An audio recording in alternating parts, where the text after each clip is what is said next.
Hello friends, मैं जाबिश और आपका स्वागत है हमारे इस यूट्यूब चैनल एजुकेशन हम में। हमारे चैनल को सब्सक्राइब करें और बेल आइकन दबाना ना भूलें, जिससे हमारी सभी नोटिफिकेशन और अपडेट आपको मिलती रहे। So keep watching guys, keep supporting.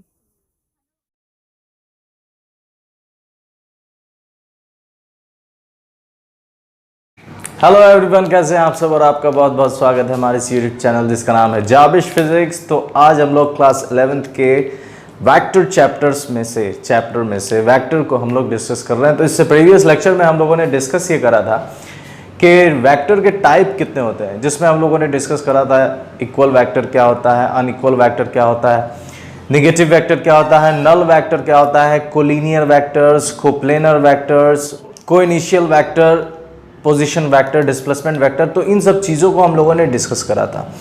आज हम लोग कुछ और टाइप्स है उस टाइप्स को डिस्कस करेंगे वेक्टर में। ठीक है, तो चलिए शुरू करते हैं। सबसे पहले हम लोग समझेंगे कि यूनिट वेक्टर क्या होता है। ये बहुत ही इंपॉर्टेंट वेक्टर है और इसका बहुत ही ज़्यादा यूज़ होता है। ठीक है, बहुत ही ज़्यादा, मोस्टली मैक्सिमम यूज़ है इसका। तो यूनिट वेक्टर होता क्या है, देखिए।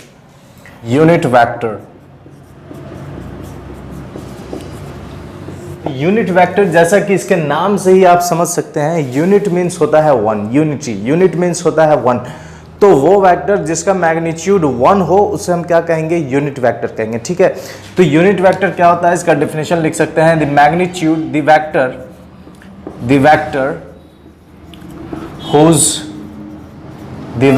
whose magnitude is 1, the vector whose magnitude is 1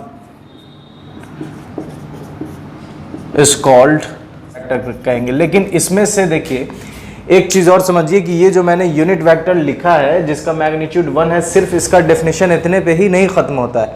ठीक है, इसके लिए हम लोग एक चीज, इसका और फायदा क्या है, जो मेन फायदा ये है इस यूनिट वेक्टर का कि इसको हम किसी भी मैग्नीट्यूड के साथ जब हम मल्टीप्लाई कर देते हैं तो इसका वैल्यू कितना होता है, इसका वैल्यू होता है 1, इसका मैग्नीट्यूड होता है 1। तो ये उसके जिसके साथ हम मल्टीप्लाई करते हैं तो उसके मैग्नीट्यूड में कोई तब्दीली नहीं लाता है, कोई चेंजेस नहीं लाता है। ठीक है, क्योंकि ये 1 है और 1 को आप किसी से भी मल्टीप्लाई करेंगे तो वो एक्चुअली में उतना ही रहेगा। तो ये मैग्नीट्यूड में कोई चेंजेस नहीं लाता है। लेकिन फायदा ये हो जाता है कि ये उसके लिए एक डायरेक्शन बन जाता है। ठीक है, तो यूनिट वेक्टर क्या है कि the vector whose magnitude is 1 is called unit vector and it tells the direction of the given vector। जो वेक्टर दिया गया है उस वेक्टर के डायरेक्शन को भी ये बताता है। ठीक है ना, और क्लियर हो जाएगा। देखिए इसके सिंबल को हम लोग क्या लिखते हैं, इट्स सिंबल इज इसका सिंबल होता है, इट्स सिंबल इज ये। ठीक है, इसको हम लोग क्या क्या पढ़ते हैं, देखिए इसको हम लोग कैप पढ़ते हैं, इसको हम लोग हैट पढ़ते हैं, इसको हम लोग रूफ पढ़ते हैं। ये 3 नाम है। इंडिया में सबसे ज़्यादा कैप का यूज़ होता है, हैट और रूफ हम लोग दूसरे कंट्री में ज़्यादा समझते हैं। ठीक है, तो इसका सिंबल क्या है, ये, इसी को कहते हैं यूनिट वेक्टर। अगर किसी वेक्टर का रिप्रेजेंटेशन करना है यूनिट वेक्टर के टर्म में तो हम क्या लिखेंगे, ए वेक्टर है। अगर ए वेक्टर है, इसका यूनिट वेक्टर लिखना है तो हम लिखेंगे ए कैप। ये unit vector of A vector आ जाएगा। इसको क्या कहेंगे हम लोग, unit vector of A vector. A vector का ये यूनिट वेक्टर है। ठीक है, यूनिट वेक्टर निकालने का फॉर्मूला क्या होता है, तो यूनिट वेक्टर निकालने का फॉर्मूला होता है कि जब आप यूनिट वेक्टर निकाल रहे हैं तो क्या कीजिए कि वेक्टर को उसके मैग्नीट्यूड से डिवाइड कर दीजिए। ठीक है, वेक्टर को उसके मैग्नीट्यूड से डिवाइड कर दीजिए। ठीक है, vector multiplied by magnitude of vector. ठीक है, मैग्नीट्यूड वेक्टर। तो अगर जैसे ए कैप है तो ए कैप वेक्टर के लिए A vector by modulus of A vector. ठीक है, तो ये हमारा यूनिट वेक्टर का फॉर्मूला है। यहाँ पर मॉडुलस क्या है ये अभी मैं डिस्कस करूंगा। ठीक है, तो फिलहाल इतना समझिए कि यूनिट वेक्टर क्या है, तो यूनिट वेक्टर जिसका मैग्नीट्यूड 1 हो और ये क्या बताता है, डायरेक्शन बताता है गिवन वेक्टर का। ठीक है, जैसे एग्जाम्पल के तौर पर हम लोग कोऑर्डिनेट एक्सिस समझते हैं। ठीक है, कोऑर्डिनेट एक्सिस के बारे में हम लोग जानते हैं कि ये कोऑर्डिनेट एक्सिस है जिसमें ये अगर एक्स एक्सिस है, ये वाई एक्सिस है और ये जेड एक्सिस है और ये ओरिजिन है। ठीक है, तो ये कोऑर्डिनेट एक्सिस है। तो इसमें हम लोग क्या करते हैं कि जो कोऑर्डिनेट एक्सिस एक्स एक्सिस की तरफ जो डायरेक्शन दिखाएगा उसको हम लोग दिखाते हैं आई कैप, वाई एक्सिस की तरफ जो जाता है उसको दिखाते हैं जे कैप, और जेड एक्सिस की तरफ जो जाता है उसे दिखाते हैं के कैप। तो यहां पर आई कैप लग गया, मतलब यूनिट वेक्टर। तो ये यूनिट वेक्टर, ये यूनिट वेक्टर, ये यूनिट वेक्टर। तो ये क्या कर रहा है, आई कैप क्या कर रहा है, आई कैप कर ये रहा है कि वो एक्स एक्सिस के लॉन्ग जो भी होगा उसके डायरेक्शन को बता रहा है। अगर हम निगेटिव एक्सिस की तरफ बात करें, अगर हम इधर की तरफ बात करें, ठीक है, तो ये माइनस एक्स एक्सिस हो जाएगा, ठीक है, माइनस एक्स डैश। तो ये जब माइनस एक्स एक्सिस हो जाएगा, वाई के लिए बात करें तो वाई डैश नीचे आ जाएगा, और जेड के लिए बात करें तो जेड डैश, ठीक है, जेड के लिए बात करें तो जेड डैश। तो अब देखिए, अगर पॉजिटिव साइड आई कैप है तो निगेटिव साइड हो जाएगा minus I cap, positive side J cap है तो निगेटिव साइड हो जाएगा माइनस जे कैप, और पॉजिटिव साइड के कैप है तो इधर हो जाएगा माइनस के कैप, ठीक है। तो ये यूनिट वेक्टर है।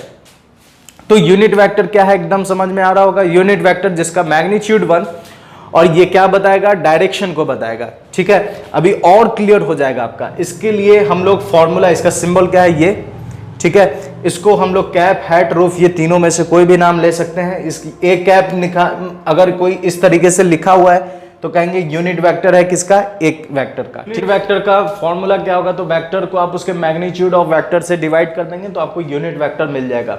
यूनिट वेक्टर अगर हम लोग कोऑर्डिनेट एक्सिस के लिए ड्रॉ करें तो एक्स एक्सिस के लिए I cap, minus X axis negative X axis के लिए minus I cap, J minus J cap, K minus K cap. तो ये कोऑर्डिनेट एक्सिस है, ठीक है। अब यहाँ पर एक चीज हम लोगों को समझना ये है, और क्लियर हो जाएगा आपका, ठीक है। यूनिट वेक्टर समझ गए। अब हम लोग समझेंगे कि how to represent a vector, how to write expression of A vector, how to write expression of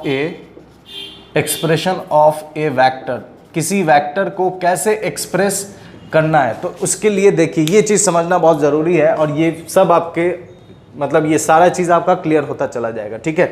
कैसे हम किसी वेक्टर को लिख सकते हैं, तो उसके लिए हम क्या करेंगे, सबसे पहले देखिए, एक यहाँ पर हम कोऑर्डिनेट एक्सिस ड्रॉ करते हैं, ठीक है। एक हमने क्या करा, एक कोऑर्डिनेट एक्सिस ड्रॉ करा, एक्स वाई जेड ओरिजिन, हमने एक कोऑर्डिनेट एक्सिस ड्रॉ करा।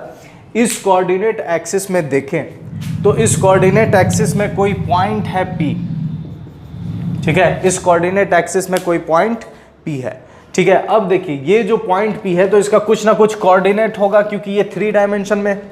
तो इसका कोऑर्डिनेट क्या क्या है, तो इसका कोऑर्डिनेट है x y z, ठीक है, ये इसका कोऑर्डिनेट हो गया। अब यहां पर देखिए, ये एक कोऑर्डिनेट एक्सिस है, ये पॉइंट P है, और ये 3 डायमेंशन है, क्योंकि इसके पास तीनों कोऑर्डिनेट है। अब ये तीनों कोऑर्डिनेट है तो कोऑर्डिनेट इस पॉइंट के लोकेशन को बता रहा है, ये कोऑर्डिनेट इस पॉइंट के लोकेशन को बता रहा है। तो इसको अगर हम लिखना चाहें तो कैसे लिखेंगे, इसे अगर हम लिखना चाहें तो हम ऐसे लिख सकते हैं, x unit along X axis की तरफ x यूनिट बढ़ना है, कहां से, ओरिजिन से, फ्रॉम ओरिजिन, सारा काम ओरिजिन से हो रहा है। ओरिजिन से x unit along X axis, y unit along y axis, और z unit along z axis. तो ये हमने क्या करा, हमने करा ये कि ये जो P पॉइंट है, इस P पॉइंट के पोजीशन को कोऑर्डिनेट्स के टर्म में बताया। तो लिखने के लिए हमने कैसे लिखा कि ओरिजिन से x यूनिट आप x एक्सिस की तरफ बढ़े, y यूनिट अगर हम y एक्सिस की तरफ बढ़े, और z यूनिट अगर z एक्सिस की तरफ बढ़े, तो हम इस पॉइंट तक इजीली पहुंच जाएंगे। तो ये कोऑर्डिनेट के फॉर्म में, लेकिन आपसे कहा गया कि नहीं, इस पॉइंट को आप वेक्टर के फॉर्म में लिखिए, इसका पोजीशन वेक्टर बनाइए। तो पोजीशन वेक्टर हम लोग पढ़ चुके हैं कि जब किसी पॉइंट के पोजीशन को ओरिजिन के रिस्पेक्ट में अगर लिखना हो तो हम क्या करेंगे, एक वेक्टर ड्रॉ करेंगे ओरिजिन से उस पॉइंट तक। तो ओरिजिन से इस पॉइंट तक एक वेक्टर हम ड्रॉ कर लेते हैं, ओरिजिन से इस पॉइंट तक हमने एक वेक्टर ड्रॉ करा, ठीक है। अब देखिए, ये जो वेक्टर है इसका नाम दे देते हैं ए वेक्टर। तो ये जो ओपी वेक्टर है, ये ओपी वेक्टर क्या है, ए वेक्टर है। और ये क्या बता रहा है, तो ये एक्चुअली में क्या है, तो ये है पोजीशन वेक्टर, ठीक है। अब इस वेक्टर को लिखना है तो हम क्या करेंगे, A vector is equal to, A vector is equal to, अब देखिए X unit along X axis, तो हमने अभी जस्ट पढ़ा यूनिट वेक्टर क्या है, जिसका मैग्नीट्यूड कितना हो 1 हो, और ये क्या बताएगा, डायरेक्शन बताएगा। तो एक्स एक्सिस के लिए हम लोग क्या यूज करते हैं, आई कैप, वाई एक्सिस के लिए जे कैप, और जेड एक्सिस के लिए के कैप, ठीक है। तो ए वेक्टर पोजीशन वेक्टर, तो पोजीशन वेक्टर के लिए अब देखिए एक्स यूनिट, तो हम लिखेंगे x unit along X axis, x axis के लिए क्या यूज करेंगे, तो एक्स एक्सिस के लिए हम लोग यूज करेंगे आई कैप, ठीक है। फिर उसके बाद हमसे कहा गया कि फिर कितना है, वाई एक्सिस है, तो वाई यूनिट है तो plus Y unit plus Z. अब देखिए ये जो y है तो y एक्सिस किसके अलोंग, y एक्सिस के लिए क्या यूज करते हैं, J cap. z axis, z unit along z axis के लिए क्या यूज करते हैं, के कैप।